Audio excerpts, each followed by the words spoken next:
La 7ème saison de Game of Thrones est l'une des saisons qui aura le plus divisé le public. D'un côté, nous avons les sceptiques, qui ont reproché à juste titre l'aspect expéditif des 7 épisodes proposés. De l'autre, nous avons les spectateurs qui ont apprécié le grand spectacle et sont restés ébahis. Malgré ce clivage, il est indéniable que la saison 7 a mis en scène un grand nombre de séquences mémorables et cruciales pour la suite de la série. Dans cette vidéo, je vais revenir sur les séquences les plus épiques, intenses, audacieuses mais aussi intimes des 7 épisodes qui composent cette saison. Et avant d'entamer le classement, j'aimerais vous faire part de quelques mentions honorables. La saison 7 a été riche en instants capitaux et bien ficelés, et n'en garder que 5 fut bien difficile. C'est pourquoi je vais mentionner brièvement plusieurs scènes qui mériteraient d'être dans le top. Tout d'abord, il y a eu les retrouvailles entre Arya Stark et sa louve. Nous n'avions pas revu Nymeria depuis la première saison, et c'est avec une certaine joie que nous avons retrouvé l'animal, devenu chef de meute. La scène a mis en relief l'évolution d'Arya, en rapport à un élément initial de son histoire. Très peu d'émotions, et pourtant, une justesse dans la mise en scène et la composition de la séquence. Toujours avec Arya, la scène qui l'oppose à Brienne. Il s'agit là d'une courte séquence qui se révèle aussi amusante que surprenante. Arya met au défi Brienne, qui pense simplement échanger quelques coups d'épée. La grande blonde se rend compte qu'Arya n'est pas aussi fragile qu'elle peut le laisser penser, et c'est la petite Stark qui va rapidement mener la danse. Sans dominer totalement son adversaire, elle lui fait comprendre qu'elle a bien grandi. Le message est clair, l'entraînement d'Arya a porté ses fruits. Beaucoup moins comique,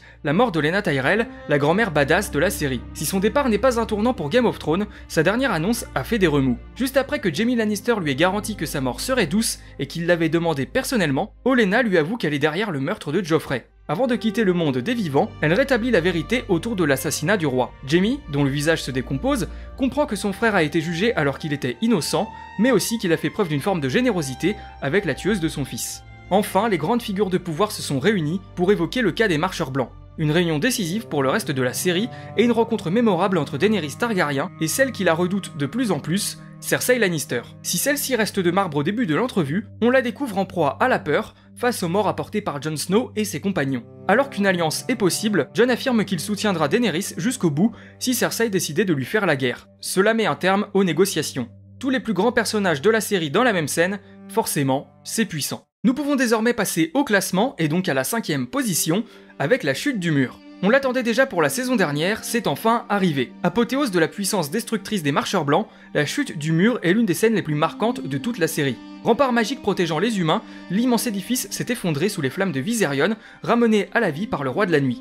La scène commence calmement, mais l'on se doute que le choc arrive, étant le cliffhanger de la saison. L'armée des morts apparaît, puis un dragon, et nous savons que tout cela annonce la catastrophe. Bien que nous l'ayons déjà aperçu à plusieurs reprises, l'armée du roi de la nuit fait frémir. Cette dernière paraît infinie et inarrêtable. À leur tête, le premier des marcheurs blancs, se dressant sur le dos de son nouvel allié, Viserion. Les flammes bleues de la bête sont aussi sublimes que fatales, et le mur ne tarde pas à tomber. Un monument connu depuis le tout premier épisode de la série, qui s'abat sous nos yeux. Un événement massif, brut, et dont les conséquences sont terribles. Au-delà du symbolisme évident de cette scène, celle-ci est forte visuellement. Le retour du dragon se veut épique à travers des plans iconiques. L'image d'un dragon aux ailes trouées et chevauché par le roi de la nuit restera longtemps dans nos esprits. Les effets spéciaux sont plus travaillés que jamais, donnant l'illusion d'un véritable blockbuster.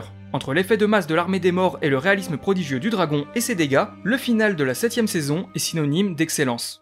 En 4ème position, les retrouvailles de Tyrion et Cersei. Il y a toujours eu un fossé entre Cersei et Tyrion. Dès leur première scène commune, nous comprenons bien que le frère et la sœur ne partagent rien, si ce n'est un nom. La 4ème saison a définitivement rompu tout lien entre Cersei et son frère cadet suite à la mort de Joffrey. La mère du roi accuse immédiatement Tyrion. Les deux personnages ne s'étaient pas revus depuis la mort de Tywin. 2 saisons donc que la nouvelle reine de Westeros et la main de Daenerys n'avaient pas partagé une scène. On pouvait penser que la fureur de Cersei prendrait le dessus, mais perturbée par la vision horrifique d'un spectre, la reine Lannister a accueilli son frère sans animosité apparente. Et même si le ton ne monte pas dans l'immédiat, l'atmosphère est lourde. L'ambiance sonore favorise la tension, la présence intimidante de la montagne contribue également. La conversation tourne rapidement autour de la famille. Cersei, qui se veut protectrice de sa maison, accuse son frère d'être nuisible à celle-ci. L'on se rend compte que, comme lors de nombreuses scènes au cours de la saison, Cersei fait passer les Lannister avant tout le reste, quitte à trahir et opter pour des directives dangereuses. La menace des marcheurs blancs, elle préfère la confier à ses ennemis. Face aux propos de sa sœur, Tyrion jure avoir défendu sa famille, priant Daenerys de ne pas mettre à feu et à sang le continent.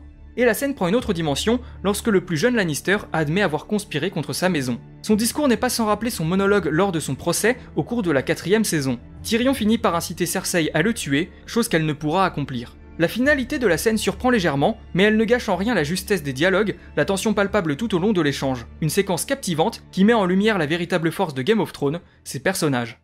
En 3ème position, Daenerys versus Jaime. L'une des particularités de la série est de placer le spectateur dans une position inconfortable. La série nous a habitués à l'inceste, la violence, la mort, mais il est aussi une situation qui met à mal la conscience du public, l'opposition de deux personnages très appréciés. Et c'est spécifiquement ce que fait la bataille entre Jaime Lannister et Daenerys Targaryen. Lassée de perdre ses combats, la mère des dragons désire enfin prouver sa puissance. Pour ce faire, elle passe à l'action elle-même, chevauchant son dragon et guidant son armée de Dothraki. La bataille peut commencer. Le regard de Jaime en dit beaucoup. Une silhouette menaçante se rapproche et l'immense bête de Daenerys fait s'enflammer l'armée Lannister. Heureusement, la bataille n'est pas perdue d'office pour les adversaires de la jeune Targaryen. Jaime peut en effet compter sur l'arbalète géante conçue par Qyburn. Alors l'angoisse prend place. Jaime va-t-il périr sous les attaques infernales du dragon? Daenerys va-t-elle mourir sur le champ de bataille? Drogon va-t-il rendre l'âme face à l'arbalète? Même la mort de Bronn est envisageable. L'affrontement se désamorce avec justesse, peut-être trop facilement, mais non sans marquer les esprits grâce à l'un des plus beaux instants de la saison. Jaime voit l'occasion de tuer Daenerys, alors que celle-ci est descendue de son dragon. Lui reviennent en tête les souvenirs de la folie d'Aerys, qu'il a lui-même tué, craignant pour le royaume. Il ne tolérerait pas de laisser Westeros à une personne identique. Le général en armure et à cheval fonce en direction de Daenerys, une lance à la main. La tension monte, la mort peut être extrêmement violente. Au dernier moment, Drogon se dresse entre Jaime et sa cible, et l'on pense l'homme perdu à jamais. Heureusement pour lui, Bronn le projette dans l'eau, et le Lannister coule sous le poids de son armure. Une scène d'une intensité folle, une bataille visuellement maîtrisée, grâce à une réalisation solide et des effets spéciaux impeccables. Un très grand moment. À la deuxième place, la discussion entre Bran et Sam. La scène qui suit est une scène unique, et pour cause, elle fait intervenir 3 points de vue différents en simultané. Le premier d'entre eux est une discussion entre Samwell Tarly, tout juste arrivé à Winterfell, et Bran Stark. Le dialogue s'entame entre les deux personnages, et vient le sujet de Jon Snow. C'est alors que tout s'enchaîne et s'imbrique avec une maîtrise incroyable. La base de cette séquence est d'apporter l'information capitale que Jon Snow est l'héritier du trône de fer. Grâce aux recherches de Sam et aux visions de Bran, les deux hommes peuvent compléter les origines de Jon. Pour illustrer la discussion, c'est une vision de Bran qui apparaît. Nous y découvrons le mariage de Rhaegar et Lyanna, un instant poétique, doux, loin de la brutalité commune de la série. Et afin d'aller encore plus loin dans la superposition d'actions, nous pouvons voir Jon Snow qui rend visite à Daenerys, assumant pleinement ses sentiments à son égard. La force de cette séquence réside dans le crescendo des révélations et le montage qui parvient à rendre chaque information plus marquante que la précédente. Le retour de Sam fait évidemment chaud au cœur, puis le mariage de Rhaegar et Lyanna apporte une touche de poésie, et enfin, l'amour entre Daenerys et Jon ravit autant qu'il déstabilise. Car si l'on apprend que Jon est la personne la plus légitime à réclamer le trône, c'est aussi la confirmation qu'il est amoureux de sa tante. On assiste donc à une scène d'inceste, quoi de plus normal dans Game of Thrones. Plus forte que le flashback de la Tour de la Joie, cette séquence est d'une minutie folle. La répartition de chaque point de vue, la transition entre eux, la musique qui prend place, tout est soigné, offrant une scène forte et décisive pour la prochaine saison. Et enfin, à la première place, la bataille du lac gelé. La bataille de la Nera, Hard-Home, la bataille des bâtards, Game of Thrones a déjà démontré sa capacité à mettre en scène une bataille. Sur ce point, la série tient la comparaison avec un blockbuster de l'été. La 7ème saison a tenu ses promesses de grand spectacle, le point culminant de tout ça étant la bataille du lac gelé. Jon Snow, Tormund, le Limier, Beric Dondarrion, Jorah Mormont, Thoros de Myr et Gendry, rien que sur le papier, cette réunion fait rêver. Ces braves combattants décident d'aller au-delà du mur afin d'amener un spectre devant Cersei et lui faire comprendre que les marcheurs blancs sont la vraie menace. La fine équipe tombe sur les marcheurs blancs après une longue montée vers le nord. Rapidement, les hommes se font encercler et parviennent à se réfugier sur un îlot au milieu d'un lac gelé. L'agacement du limier fait démarrer les festivités. Les morts se rapprochent des vivants, le lac étant désormais suffisamment solide pour soutenir leur poids. Les premiers coups sont portés, les mouvements de caméra sont fluides, glissant entre les combattants. Les morts sont bien trop nombreux, les hommes sont rapidement dominés. Comme toujours, les chorégraphies de combat sont saisissantes, les effets spéciaux irréprochables, une scène d'action mémorable. Mais tout n'est pas fini. Daenerys survient pour sauver ses alliés. Ces 3 dragons déciment les morts par dizaines,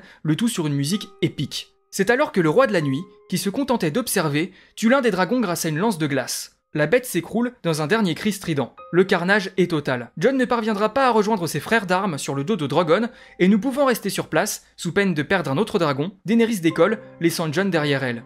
Jon Snow n'avait pas affronté les marcheurs blancs depuis la bataille de Hard-Home. Avec la mort de Viserion, le choc est encore plus grand. L'on passe de la peur à la joie, sans aucune pause, ce qui rend cette scène ultra prenante. Tout est grandiose, magistral. Alan Taylor, derrière la caméra, sait iconiser ses personnages et capter les pics de l'instant. Beaucoup ont reproché l'ellipse qui précède le combat, un problème qui a nui à toute la saison. Cependant, si l'on juge la scène en elle-même, elle apparaît comme le moment de bravoure de cette saison 7, l'apothéose de ce qu'elle a pu proposer.